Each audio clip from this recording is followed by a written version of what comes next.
So it tells you in the end days that Peter would kill his church. Peter was the one that so-called started the church. Remember, the church is of Rome. Rome gave you the church. And Daddy is coming for his bride. So in the reading of Galatians 3, it tells you that it's telling Barnabas not to become a hypocrite like Peter by following Peter's example. Okay? And it tells us in Galatians 4, you see, not to become poor, weak slaves, right? Become slaves to this useless religions trying to get to heaven by obeying Yah's laws. Okay, they're referring to here Hagar, Mount Hagar, Abraham's slave wife. This is the Abrahamic religions that they gave to the world that have us enslaved. Because these religions were meant to the last days for them to turn on each other and kill each other. So keep that in mind. So get out of all these Abrahamic religions because it's a snare, and come back to Abba's laws and his Torah.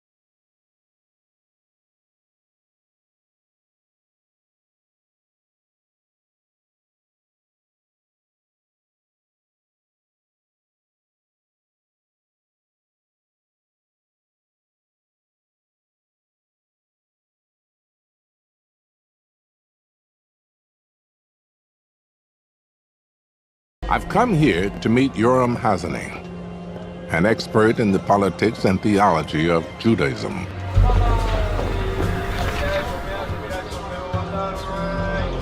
I want to know why the end of days is so closely tied to this city. You're looking at the absolute epicenter of the monotheistic world. Right over there, that's the Dome of the Rock, which according to the Islamic tradition, Muhammad ascended to heaven from right that spot.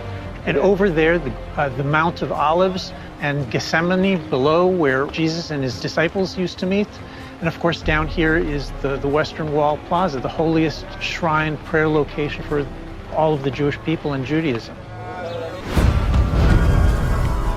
Orthodox Jews believe that without this temple, their religious rites are incomplete. So they await the day when their temple is rebuilt. Is there a Messiah? In Judaism? In Judaism? Jews invented the Messiah. But it's not the same Messiah that most people think about. Okay. Right? Because when Christians think of the Messiah, they think of someone who's divine. Yeah. They think of, the end of days. What we have for the Messiah is a man, a king of this earth, who's going to bring peace among the nations in this world. And he will not be divine. He will not be divine. And Yoram tells me this mortal Messiah has a very specific to-do list. According to Jewish tradition, he has three things he's supposed to do. Number one, he's going to reconstitute the Jewish kingdom or the Jewish state. Number two, he's going to bring peace with the neighbors. And number three, he's going to rebuild the temple.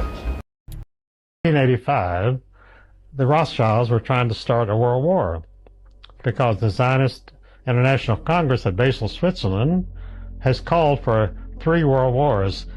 At the end of the Third World War, they would control the entire world. 1 billion Christians are fighting a war to the death against 1 billion Muslims, which will leave Israel in charge of the world, which was predicted at the 6th International Zionist Congress in Basel, Switzerland in 1896. So after the Zionist Congress in 1896, you had World War I, World War II, and now we have World War III. At the end of World War I, the Rothschilds organized a number of groups called, one was the Royal Institute of International Affairs in London. It's called Chatham House, and that is the think tank of all of Europe today.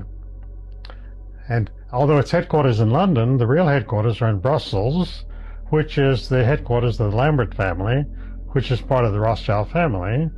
And there, Brussels has been running the world.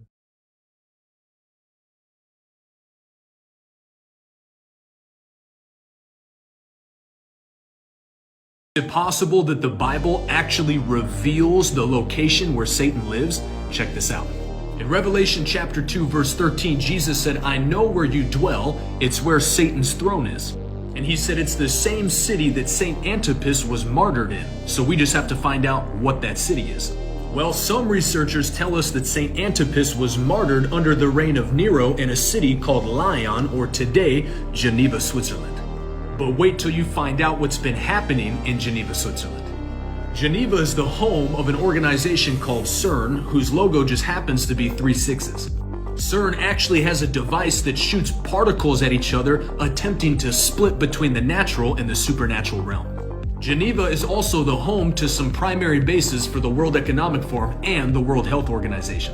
And they also have this big ugly statue of the god Shiva, who's known as the Destroyer. Click the link in my comments.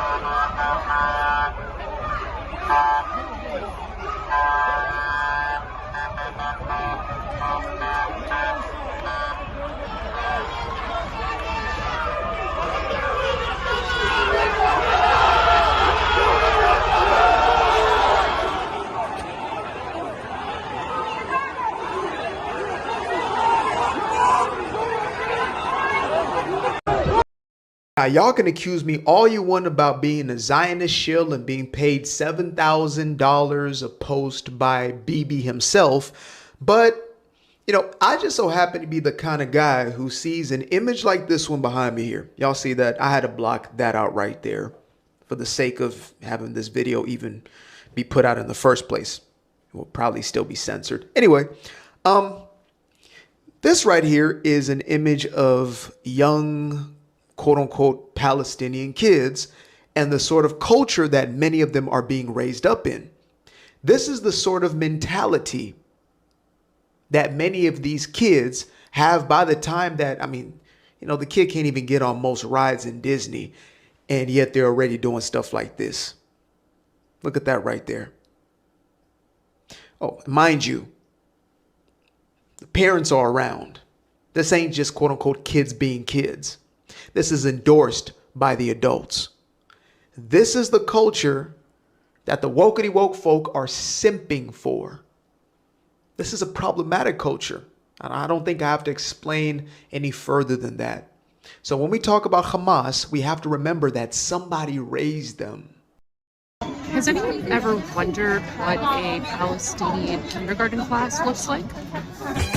على عهدي على ديني على أرض تلاقيني أنا نهلي أنا فديهم أنا دمي فلسطيني فلسطيني فلسطيني أنا دمي فلسطيني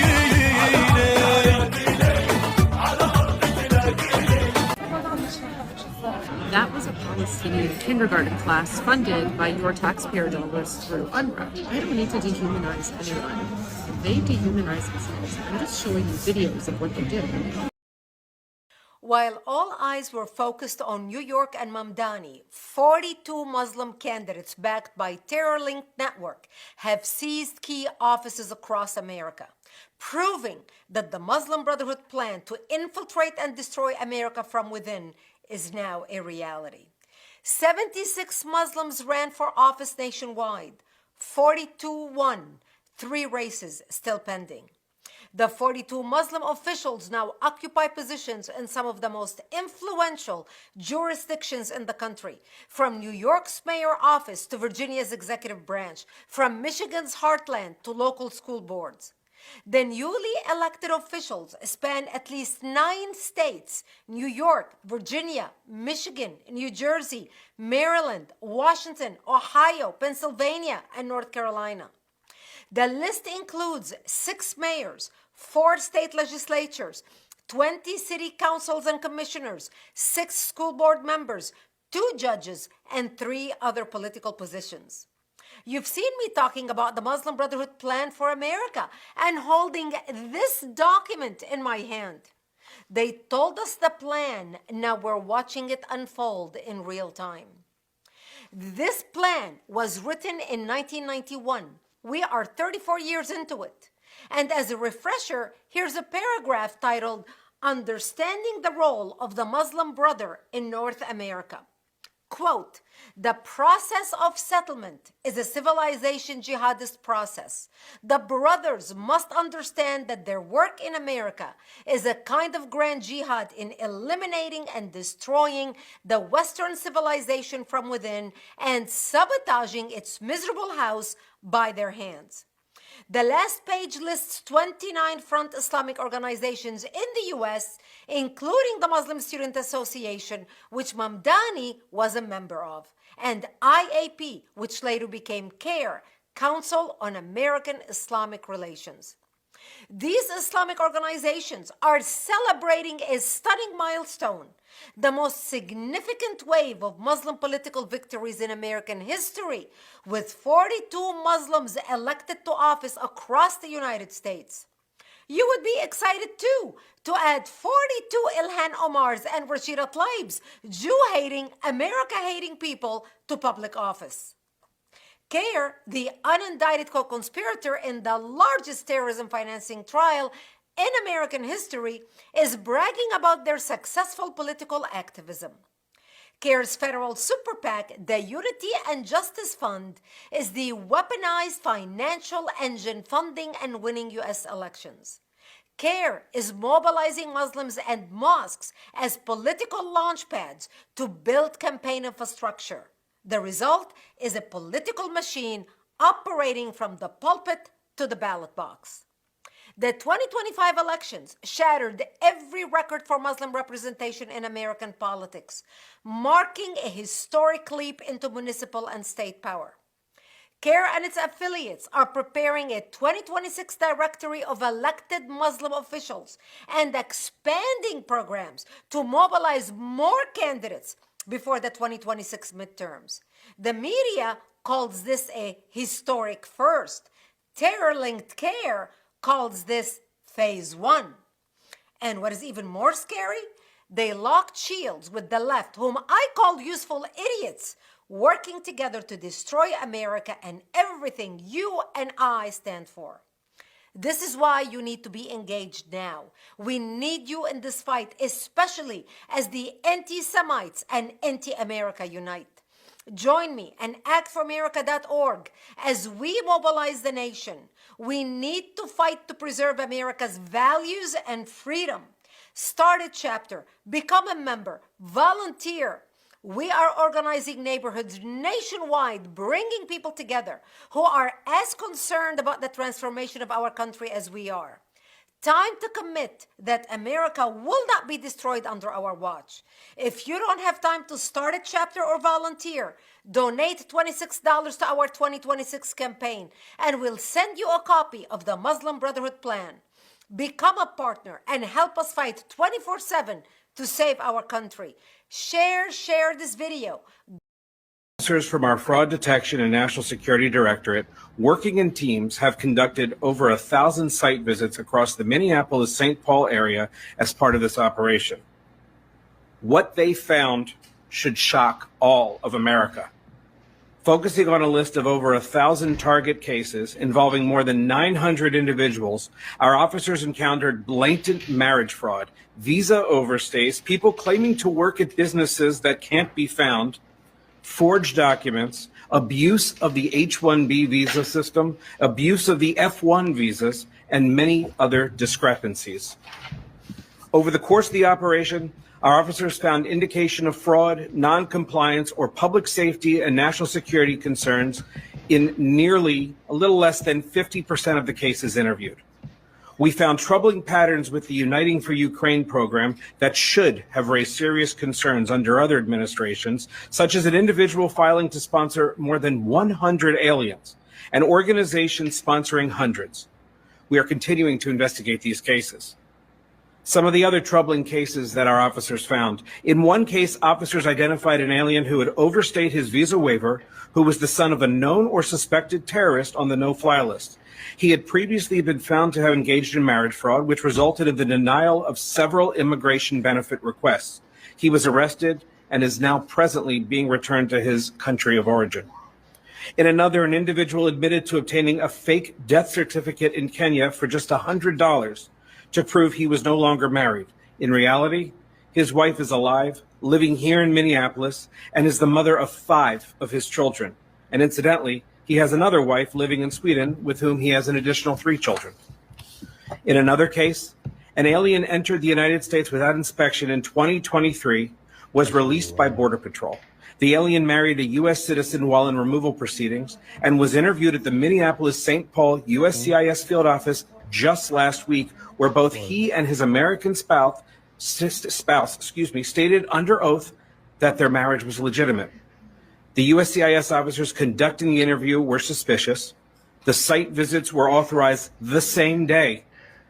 The American spouse ultimately that afternoon admitted the marriage was fraudulent and entered into solely for immigration purposes and withdrew her petition for that alien.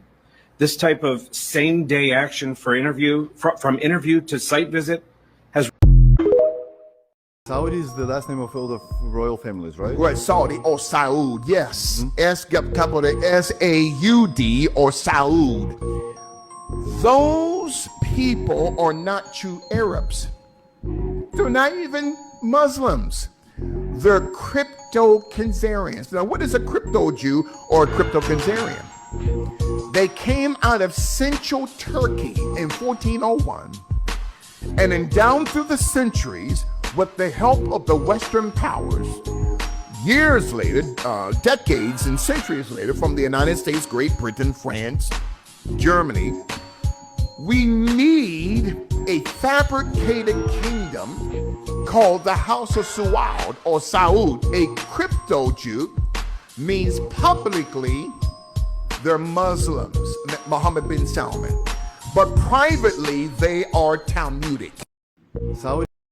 They changed their name. Their original name used to be Bauer. So what they do is they change their name so that they can blend in with the system. And the Canaanites, who had the curse for 2,000 years, they would also change their names for 2,000 years. And we know who those people are. Well, let me give you a quote by the Rothschild. If I own the money system, I don't care who writes the laws. So every single money, across the world, owned by the Rothschilds. All the banks, Rothschild. Every single Rothschild. Medical system, agricultural system, educational system, energy system, Rothschild. So how do the Rothschilds influence the world? Well, they own everything. And that's when you get into the book Secrets of the Federal Reserve by Eustace Mullen. And what the Rothschilds did was, after they owned a lot of the things in Europe, they actually moved to America by paying the Rockefellers so that the Rockefellers could then control America. So when you date it back, to the Rothschilds. Now, if you want to date it back even farther, you go to the Oppenheimer. If you want to date it back even farther after the Oppenheimers, go to the Canaanites. The Canaanites. If you want to look up that word, you can look up the Canaanites. Or you can look up the Charzars, because there's this interesting world called Khazaria, but it's actually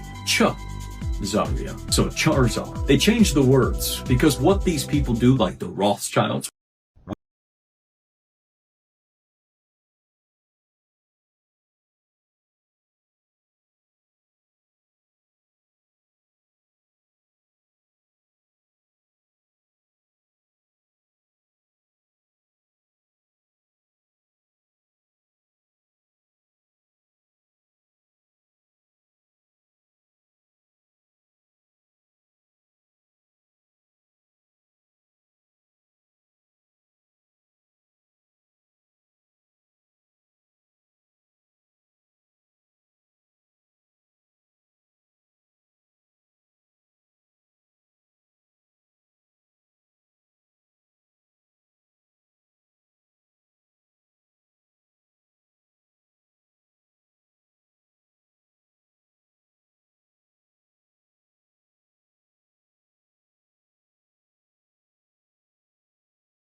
Strive for money. Money is power. Money is the only weapon that the Jew has to defend himself with.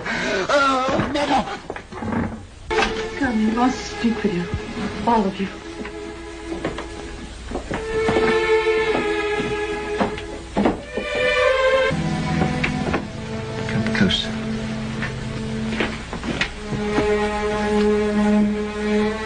much money is lost through sending gold by coach from one country to another.